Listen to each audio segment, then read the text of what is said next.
नमस्कार साथियों, मैं कुणाल आप सभी का संस्कृति आईएएस यूट्यूब चैनल पे स्वागत करता हूं।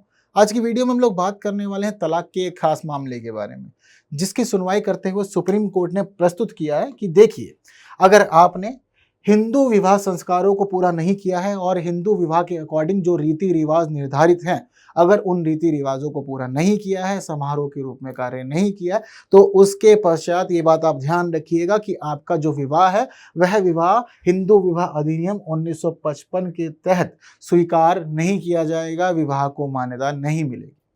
ये मामला अपने आप में बहुत अधिक खास है और यहाँ सुप्रीम कोर्ट ने सुनवाई करते हुए खास तौर पे उन सभी रिचुअल्स पे फोकस कर दिया है जितने रिचुअल्स हिंदू विवाह के दौरान परफॉर्म किए जाते हैं।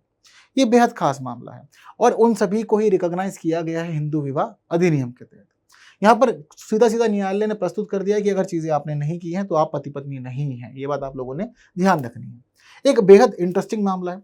केवल यहाँ पर सिर्फ और सिर्फ जजमेंट नहीं दिया, बल्कि सुप्रीम कोर्ट ने अनेक मामलों में हिंदू विवाह को लेकर के चिंताएं भी प्रस्तुत की हैं कि यदि चीजें इसी प्रकार से चलती रही तो हो सकता है कि आने वाले समय में काफी दिक्कतों का सामना भी करना पड़े हमारे समाज को।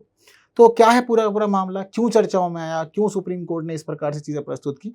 हालांकि पहली बार नहीं है हमारे देश में कि हिंदू विवाह के जो रिचुअल्स हैं उन रिचुअल्स को बहुत अधिक फोकस किया जा रहा है। इससे पहले हम लोगों ने देखा था कि इलाहाबाद हाई कोर्ट में भी ऐसा मामला आया था, जब उन्होंने साफ साफ कह दिया था सप्तपदी यानी कि जो 7 फेरे की परंपरा है यह पूरी होनी जरूरी है अगर आप हिंदू धर्म के अकॉर्डिंग विवाह में मान्यता चाहते हैं उस स्थिति में। और वास्तव में देखा जाए तो हिंदू विवाह जो होता है वह 7 फेरे और उससे जुड़े हुए अन्य अनुष्ठानों के माध्यम से ही कंप्लीट होता है। आज के समय में जिस प्रकार शादियां चल रही हैं 7 फेरे को प्राथमिकता दी ही जाती है। इसके अलावा बहुत सारे रिचुअल्स और भी होते हैं, लेकिन विवाह तभी पूरा माना जाता है जब 7 फेरे हो जाते हैं और इससे जुड़े हुए और भी जो कुछ काम होते हैं वह आप कर लेते हैं। इससे जुड़ी हुई अनेक बातें सुप्रीम कोर्ट ने भी बताई है। सभी बातें आप लोग को बताई जाएंगी बहुत ही विस्तार से। चलते हैं आगे और समझते हैं कि क्या था मामला और क्यों सुप्रीम कोर्ट को इस प्रकार से विवाह के मामलों पर अपने विचार प्रस्तुत करने के लिए आगे आना पड़ा है। एक प्रश्न इस खंड से आप लोगों से जो पूछा जा सकता है कुछ इस प्रकार का रहेगा। तो चीजें यदि क्लियर हैं तो आप लोगों ने बस कमेंट कर देना है, कुछ और नहीं करना है। नहीं क्लियर है तो वीडियो को अंत तक देखना है और साथ ही अपने मुख्य परीक्षा के लिए नोट्स भी जरूर बना लेने हैं ताकि आपको दिक्कत परेशानियों का सामना ना करना पड़े एग्जैक्टली। चलिए, तो देखिए अभी क्या स्थिति हुई है। एक महिला की याचिका पर सुनवाई कर रहा था सुप्रीम कोर्ट।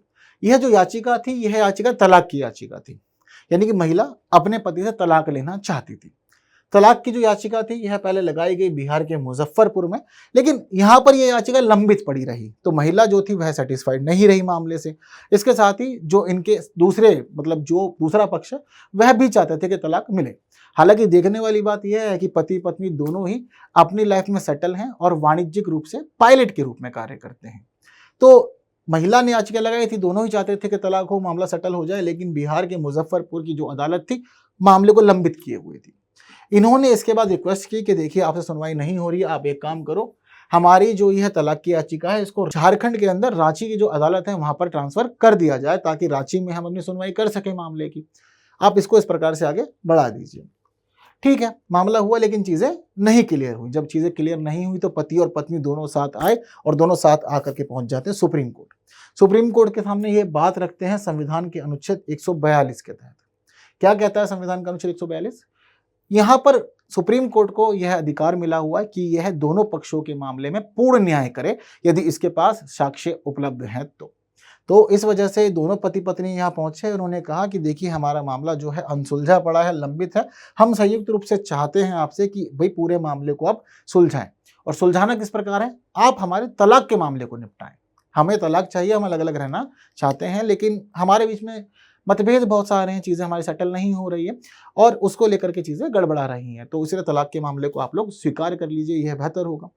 तो इस प्रकार से अनुच्छेद 142 भी यहाँ पर चर्चाओं में आ जाता है। तो अनुच्छेद 142 के तहत क्या लिखा हुआ है कि सर्वोच्च न्यायालय को दो पक्षों के बीच पूर्ण न्याय करने की एक अद्वितीय शक्ति प्राप्त है।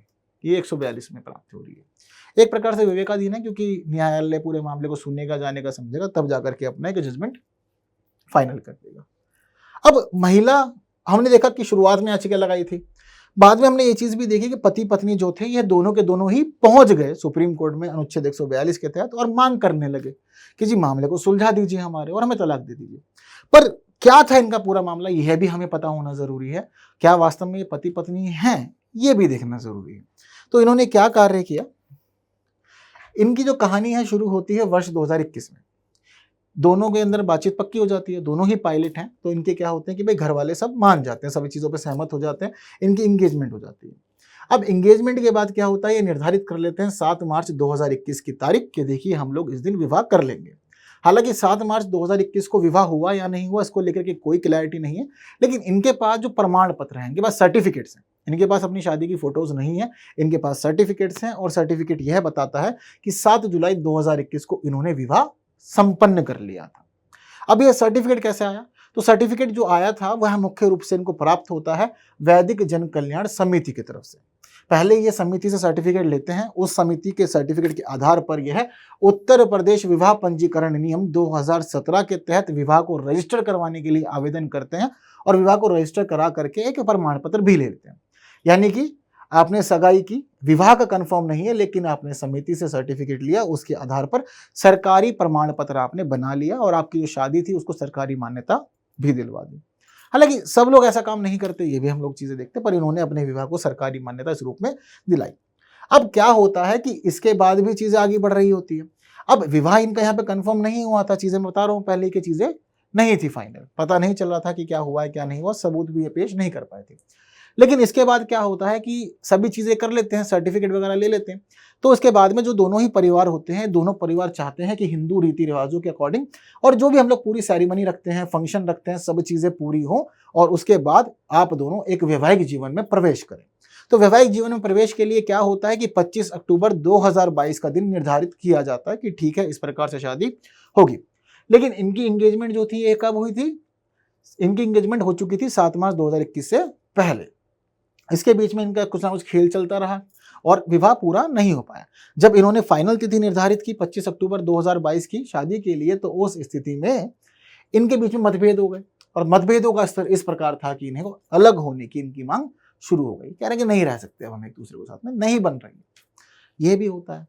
अब दोनों ही तैयार हो जाएंगे भाई तलवार लेकर के, तो फिर विवाह कैसे चलेगा, ये संभव ही नहीं है किसी भी प्रकार से ना। तो अब दोनों पायलट हैं, चीजें सेम है, फील्ड सेम है, सब कुछ है, तो उस स्थिति में मामला इनका गड़बड़ाने लगा।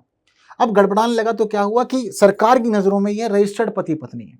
अब इन्होंने क्या किया कि अब इसकी स्थिति यहीं पर फंस गई। अब यह कह रहे हैं कि हम सरकार की नजरों में रजिस्टर्ड पति पत्नी है, तो हम चाहते हैं कि हमें जो उत्तर प्रदेश विवाह पंजीकरण नियम 2017 के तहत विवाह को मान्यता मिली हुई है, हम चाहते हैं कि यह सर्टिफिकेट हमारा रद्द हो, यानी कि हमें इसके आधार पर ही अब डाइवोर्स दे दिया जाए, मैटर खत्म, कुछ और हम लोग नहीं चाहते। इसको लेकर के ही इन्होंने पूरा का पूरा मामला दर्ज किया था, न्यायालय से मांग की थी कि हमें डाइवोर्स चाहिए ताकि हम एक नया जीवन शुरू कर सकें, इन्हें नए जीवन में आगे बढ़ना है। अब क्या हुआ कि याचिका इनकी जो थी तलाक की वह तो लंबित पड़ी हुई थी।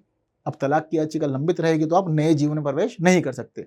हमारे देश के अंदर जो कानून है वह यह कहता है कि अगर आपके पास में एक जीवित पत्नी है या आपके पास में एक जीवित पति है, तो उस स्थिति में आप एक नए वैवाहिक जीवन में प्रवेश नहीं कर सकते, आपको कानून इसकी इजाजत नहीं देगा किसी भी रूप में। ठीक है, आपको अगर नए वैवाहिक जीवन में जाना है तो डाइवोर्स लेना पड़ेगा, यह भी चीज आपको पता है, तो इसी वजह से आप इस पूरी प्रक्रिया को आगे बढ़ा रहे थे। इन्होंने याचिका लगाई, लंबित पड़ी रही, तलाक की सुनवाई नहीं हुई, अंततः इनको अनुच्छेद 142 के तहत सुप्रीम कोर्ट जाना पड़ा। सुप्रीम कोर्ट ने पूरा मामला देखा, जाना समझा, गवाहों को देखा, जितनी भी चीजें थी सबूतों को देखा और सबूतों गवाहों को देखते हुए बड़ा ही महत्वपूर्ण और बड़ा ही रोचक सा जजमेंट दिया है। क्या जजमेंट है, जरा चीजों को हम लोग समझना शुरू कर लेते हैं। तो देखिए, मामले की जो सुनवाई होती है यह कर रहे होते हैं न्यायमूर्ति बीवी नगरत्ना और न्यायमूर्ति अगस्टिन जॉर्ज मसी। ये सुनवाई कर रहे थे मामले की। अब मामले की सुनवाई करते हुए इन्होंने चीजों में देखा कि देखो, आपने शादी की तिथियां निर्धारित की लेकिन आपने शादी संपन्न नहीं की, ये एक बड़ा मामला है। हिंदू विवाह अधिनियम यह कहता है कि अगर आपने 7 फेरे नहीं लिए हैं, उस स्थिति में आपको पति पत्नी स्वीकार नहीं किया जा सकता है। इन्होंने चीजें मानी और इन्होंने इसके लिए सारा मामला भी प्रस्तुत किया कि देखिए, अगर एक जोड़ा जो अग्नि के चारों ओर 7 फेरे लेता है और उसके बाद 7 सिद्धांतों या 7 वादों का प्रतिनिधित्व करता है, उसे ही हिंदू विवाह अधिनियम पति पत्नी के रूप में स्वीकार करता है। ये आपको समझना होगा। ये इन्होंने चीजें यहाँ पर प्रस्तुत कर दी। इसको प्रस्तुत करने के साथ साथ ही इन्होंने यहाँ पर अनेक बातें और भी बताई। इन्होंने कहा कि देखिए, जो हिंदू विवाह है यह एक पवित्र कार्य होता है। आज के समय में हम लोग देख रहे हैं कि भाई बहुत सारे लोग एंजॉय करते हैं, शराब पीते हैं, खाने पीने के लिए आते हैं, लेकिन वास्तव में विवाह यह नहीं है। हिंदू विवाह जो है यह पति पत्नी यानी कि 2 अलग अलग लोगों को एक साथ लाने का एक पूरी प्रक्रिया है। इसके साथ ही जब आप एक दूसरे के साथ हो जाते हैं, जब आप 7 फेरे लेते हैं अग्नि के आसपास घूमते हुए, तो उस स्थिति में अग्नि के बाद जब आप 7 फेरे लेते हैं तो आपको 7 वचन भी देने पड़ते हैं। जब आप 7 वचन दे देते हैं तो उस समय पति अपनी पत्नी से यह डिमांड करता है, मांग करता है कि अब तुम मेरे जीवन में मेरी सखी हो गई हो, तुम मेरे जीवन साथी हो गई हो। इसके साथ ही अब हमें जीवन भर साथ चलना है। 7 वादे किए जाते हैं, 7 वादों को निभाने के लिए बातें की जाती हैं। और हिंदू विवाह इतना अधिक पवित्र है, इतना अधिक विशेष है कि उस समय जो विवाह करने वाले 2 लोग होते हैं वह 2 लोग नहीं रहते, क्योंकि हिंदू धर्म के अंदर पत्नी को अर्धांगिनी के रूप में स्वीकार किया जाता है। अर्धांगिनी अर्थात मेरा शरीर का आधा अंग। तो उस सब के बावजूद हम ये देखते हैं कि विवाह के अंदर अगर आपने 7 फेरे नहीं लिए हैं तो विवाह को पूर्ण रूप से स्वीकार नहीं किया जा सकता। इन्होंने यह बात बताई कि देखिए आज के समय में बहुत सारी चिंताओं के विषय हैं। हम लोग देख रहे हैं कि बहुत सारे लोग जो ज़्यादा समझदार हो गए हैं, ये सारी बातें न्यायालय ने प्रस्तुत की कि लोग ज़्यादा समझदार हो गए हैं, वह चीज़ों को आगे बढ़ाते हैं तेजी से। जैसे कि बहुत सारे लोगों को यह रहता है कि जी विदेश भेजने हैं बच्चे, तो बच्चों को विदेश भेजने के लिए क्या करते हैं कि यह विवाह पंजीकरण करवा देते हैं और उसके आधार पर यह वीज़ा के लिए अप्लाई कर देते हैं कि जी पति बाहर रहता है और पत्नी को भी बाहर जाना है, चलिए जी वीज़ा के लिए अप्लाई कर देते हैं और इस प्रकार से सर्टिफिकेट वाली शादी कर लेते हैं। न्यायालय ने यह भी कहा है कि मान लीजिए कि अभी आप लोग जल्दबाजी में कदम उठा ले रहे हैं, विवाह संपन्न नहीं हो रहा है, आप अपने बच्चों को विदेश भेजने के लिए तैयार हैं, लेकिन उस सब के बावजूद आप एक चीज़ यह भी तो मानिए कि अगर आने वाले समय में इनका विवाह नहीं हुआ तब आप लोग क्या करेंगे? अंततः आना तो आपको न्यायालय ही पड़ेगा। तो चीज़ें इस प्रकार से कीजिए कि आपको आने वाले समय में परेशानियों का सामना ना करना पड़े, बस आपकी चीज़ें बेहतरीन चलती रहे, यह भी समझिए। क्योंकि आजकल यह चाल चलन बहुत अधिक तेज़ी से बढ़ रहा है। जो हमारे युवा हैं वह जल्दबाजी में चीज़ें करते हैं और आजकल एक ट्रेंड चल गया है पति पत्नी के रूप में रजिस्टर होने का। तो इन चीज़ों से थोड़ा बचिए, चीज़ें सोच समझ के कीजिए। और अगर आप हिंदू विवाह की जो पद्धति है, अगर आप सभी रिचुअल्स को फॉलो करते हैं, ज़रूरी नहीं है कि मतलब समारोह ऐसा हो कि बहुत ही भव्य आयोजन हो। अगर आपने जो समारोह आयोजन किया है उसमें मुख्य रूप से आपके चाहे 10 लोग ही शामिल क्यों ना हो, चाहे 20 लोग ही शामिल क्यों ना हो, छोटा समारोह भी हो, लेकिन हिंदू विवाह के जो रिचुअल्स हैं आप वह पूरे करते हैं तो ही आपको पति पत्नी के रूप में मान्यता मिलेगी, अन्यथा आपको पति पत्नी के रूप में मान्यता नहीं मिलेगी। यह बात भी आपको ध्यान रखनी होगी, क्योंकि हमारे देश का कानून यही बात ही कहता है। अगर आप हिंदू धर्म के अकॉर्डिंग सभी रिचुअल्स को फॉलो करते हैं तो आप एक परिवार नामक पवित्र संस्था में आगे बढ़ रहे हैं और उसके बाद यह आपके भविष्य की बहुत सारी चीज़ों को निर्धारित करेगा। आपके जीवन साथ की निर्धारित करेगा, आपके आने वाले समय को निर्धारित करेगा और किस प्रकार से जीवन रहेगा, ये सभी चीज़ें भी निर्धारित होती हैं। तो इसी वजह से ज़रूरी है कि जो विवाह है यह भारतीय समाज की एक बुनियादी इकाई है, तो इसको जो मान्यता है यह दिए जानी चाहिए पवित्र संस्था के रूप में और चीज़ें इस प्रकार से ही आगे बढ़नी चाहिए।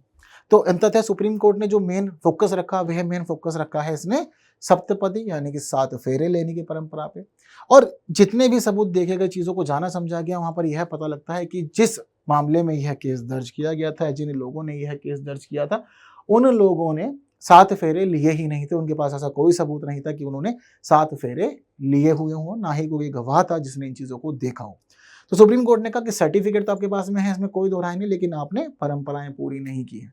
ऋग्वेद कहता है कि अगर आपने 7 फेरे नहीं लिए तो आप पति पत्नी नहीं माने जाएंगे कानून की नज़रों में, क्योंकि ये परंपरा भी है हिंदू धर्म के अकॉर्डिंग और हमारा जो कानून है वह भी इस चीज़ को मान्यता देता है।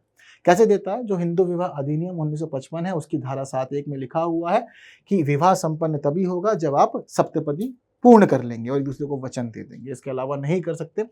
तो यह चीज़ें समझना ज़रूरी है। इसके साथ ही अब मामला फंसा था सर्टिफिकेट्स के ऊपर, क्योंकि गवर्नमेंट सर्टिफिकेट्स थे इनके पास में, तो गवर्नमेंट सर्टिफिकेट्स के लिए ही आपने तलाक का पूरा केस दर्ज किया था।